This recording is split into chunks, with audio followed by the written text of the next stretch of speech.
तो गाइस कैसे हैं आप सब लोग। होमलेस सीरीज की एपिसोड 02 के साथ हाजिर हो। तो इस एपिसोड की शुरुआत में हम लोग यहाँ पर जूहान के पास्ट के बारे में जानेंगे। क्या है सीरीज का नाम होमलेस क्यों है, साथ ही ब्रदरहुड तो आपने देख लिया होगा पहली एपिसोड में। इस एपिसोड की शुरुआत में यहाँ पर जूहान अपनी स्टोरी बता रहा था कि ये सब कुछ उस साल हुआ था जब उसकी उम्र शायद 5 साल होगी। तो उस वक्त जब यहाँ पर ये सब कुछ हुआ था उस साल बहुत ज्यादा बर्फ पड़ी थी। यहाँ पर जू कंट्री के अंदर बहुत ज्यादा बर्फ पड़ी थी जिसकी वजह से बहुत सारे लोग भूख की वजह से मारे गए थे, क्योंकि यहाँ पर जू डायनेस्टी के अंदर इन गरीबों के लिए कोई भी बंदोबस्त नहीं था, जिसकी वजह से बहुत सारे लोग मारे गए। और जिन मरने वालों में से एक यहाँ पर हमारे जूहान के फादर भी थे। तो जूहान के फादर जब मर जाते हैं तो वो अपने फादर को एक कार्ड के ऊपर डालता है और उसको खींचते हुए सिटी की तरफ आ रहा था। तो वो मेन सिटी की तरफ अपने फादर की डेड बॉडी को घसीटता हुआ लेकर आ रहा होता है। तो जूहान कहता है कि सर्दियों में उसके फादर भी यहाँ पर बाकी सभी लोगों की तरह, जो लोग जिनके पास खाना नहीं था और रहने के लिए जगह नहीं थे, वो सभी लोग मर गए और मेरे फादर भी उन सभी में से एक थे। लेकिन इस बार यहाँ पर ठंड बहुत ज्यादा है और मैं अपने फादर के साथ किसी जगह के ऊपर बर्फ में जमकर मरना नहीं चाहता, क्योंकि अब मेरे पास घर भी नहीं बचा, मैं होमलेस हो चुका हूँ और ना ही मैं यहाँ पर भिखारियों की तरह किस जगह के ऊपर भीख मांगना चाहता हूँ।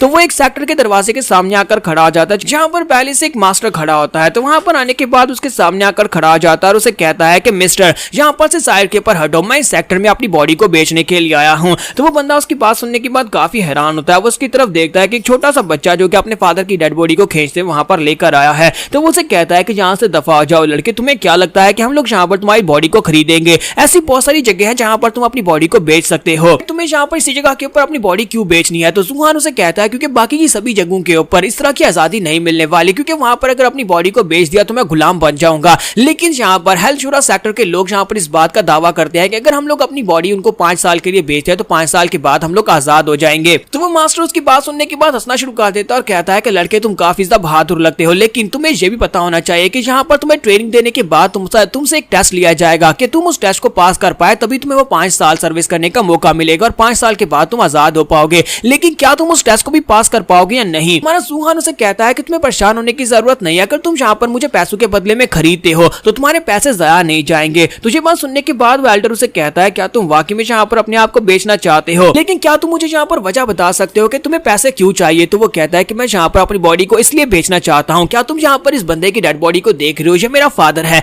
मेरे फादर ने मरने से पहले मुझसे कहा था कि मेरी हालत काफी ज्यादा खराब है, अगर मैं मर जाता हूँ तो मैं चाहता हूँ कि तुम किसी अमीर बंदे को अपने आप को बेच देना ताकि वो तुम्हें अपना गुलाम बना ले और वहां पर तुम्हें हमेशा खाने की कमी नहीं होगी। हालांकि वहां पर तुम्हें गुलाम बनकर रहना होगा, लेकिन तुम्हारी जिंदगी सुधर जाएगी, वहां पर तुम्हें हमेशा खाना मिलेगा। लेकिन मैं ऐसा बिल्कुल भी नहीं चाहता था। मैं अपने फादर की इस विल को पूरा नहीं कर सकता, मैं किसी का गुलाम बनकर नहीं रह सकता। मुझे यहाँ पर एक आजाद जिंदगी जीनी है और इसी वजह से मैं यहाँ पर तुम्हारे दरवाजे के ऊपर आया हूँ ताकि मैं यहाँ पर तुम्हारी ट्रेनिंग को पूरा करके हेल्शोरा सेक्टर को ज्वाइन कर सकूं। और साथ ही पैसे मुझे इसलिए चाहिए ताकि मैं अपने फादर की डेड बॉडी को दफना सकूं। तो वहां पर वो उसे पैसे देते हैं और उसके बाद हमारा जूहान जो था अपने फादर की डेड बॉडी को दफना देता है और उसे दफनाने के बाद से कहता है तो मेरे डैड, तुमने यहाँ पर मुझे 12 साल तक पाल पोस का बड़ा किया, लेकिन अब यहाँ पर मैं तुम्हारे इस एहसान का बदला भी नहीं चुका सकता, सिर्फ और सिर्फ तुम्हें दफना कर इस एहसान का बदला चुका रहा हूँ। लेकिन तुमसे वादा करता हूँ कि तुमने यहाँ पर मुझसे कहा था कि मैं अपनी जिंदगी अच्छे से जीऊं, तो मैं यहाँ पर तुमसे वादा करता हूँ कि मैं अपनी आने वाली जिंदगी बहुत ही अच्छे से जीने वाला हूँ। और इसी के साथ ही वहां पर उसे बाय बोलने के बाद वापिस आ जाता है। जब वो वापिस आता है तो वो एल्डर उसे उठाकर अंदर लाता है। पहले तो वो बड़ी तमीज से पेश आ रहा था, लेकिन उसके बाद वो उसे उठाकर कमरे के अंदर फेंक देता है जहां पर पहले से काफी सारे कैंडिडेट्स बैठे होते हैं,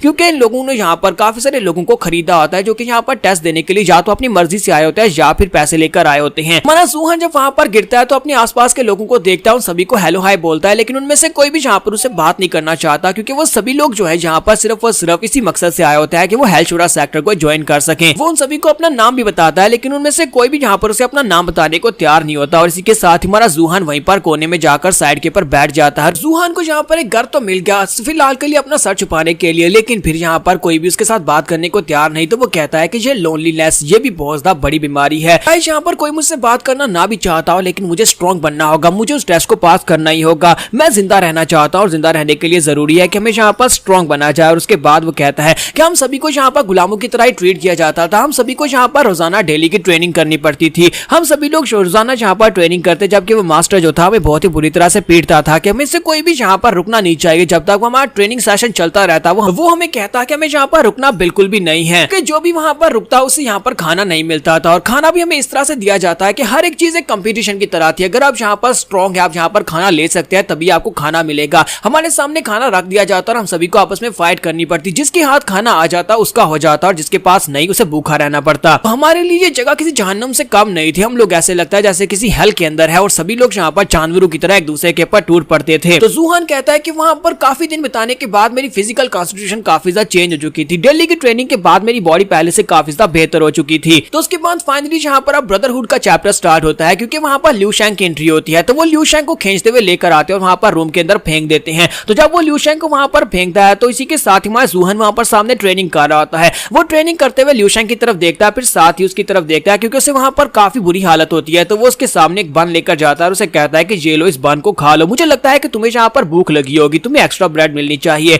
तो इसी के साथ ही लिू शैंग उसे कहता है कि क्या तुम चाहते हो कि यहाँ पर मैं खाना खाकर तुम्हारा हो जाऊं, क्योंकि तुम यहाँ पर खाना खिलाकर मुझे खरीदना चाहते हो। तो हमारा जूहान उसे कहता है कि मैंने तो ऐसा सोचा भी नहीं, तुम पता नहीं क्या बात कर रहे हो। तो इसी के साथ ही लिू शैंग उसे कहता है कि जरा अपने आसपास देखो, क्या तुम देख रहे हो यहाँ पर हम सभी लोग भेड़ बकरियों की तरह हम सभी को खिला पिलाकर मोटा किया जा रहा है, ताकि हम सभी लोग जाकर एक ट्रायल में अपनी जान दे दें। हम में से जो यहाँ पर सबसे बेहतर होगा, जो ज्यादा खाएगा वही तो ज्यादा मोटा ताजा होगा। क्या तुम्हें पता भी है यहाँ पर पिछले कई महीनों में कितने ज्यादा ग्रुप्स चेंज हुए हैं, यानी कि तुम्हारे कितने ही दोस्तों को यहाँ पर से ट्रायल के लिए भेज दिया गया, लेकिन उनमें से कोई भी अभी तक जिंदा वापस बचकर नहीं आ पाया। तो जूहान उसकी बातें सुनने के बाद काफी ज्यादा घबरा जाता है, लेकिन इसी के साथ ही लिू शैंग उसके पास से बन ले लेता है और कहता है लेकिन जब तक हम लोग यहाँ पर हैं तब तक तो कम से कम यहाँ पर पेट भर के खाओ ना, मुझे दे दो। और इसी के साथ ही वो खाना शुरू कर देता है और कहता है हम लोग यहाँ पर खाना नहीं खाएंगे तो हम लोग बहुत ज्यादा कमजोर रह जाएंगे, अगर हम लोग खाना खाएंगे तभी तो हम लोग स्ट्रॉन्ग बन पाएंगे और हमारे यहाँ पर बचने के चांसेस बढ़ जाएंगे। तो हमारा जूहान उसे कहता है कि हाँ तुमने बिल्कुल ठीक कहा, यहाँ पर मैं मार्शल आर्ट सिखाई जा रही है और मार्शल आर्ट्स हमारे लिए बहुत ज्यादा इंपॉर्टेंट है। तो इसी उम्मीद के साथ यहाँ पर जिंदा हूँ और अपना खाना भी पूरा खाता हूँ, ताकि मैं स्ट्रॉन्ग बन सकूँ और जब यहाँ पर ट्रायल की बारी आए तो मैं इस ट्रायल को पास कर सकूँ। कम से कम हम लोग फिलहाल के लिए यहाँ पर जिंदा है और हमारे पास एक घर भी है। तो लिू शैंग उसकी बातें सुनने के बाद काफी ज्यादा प्रभावित होता है और उसके बाद से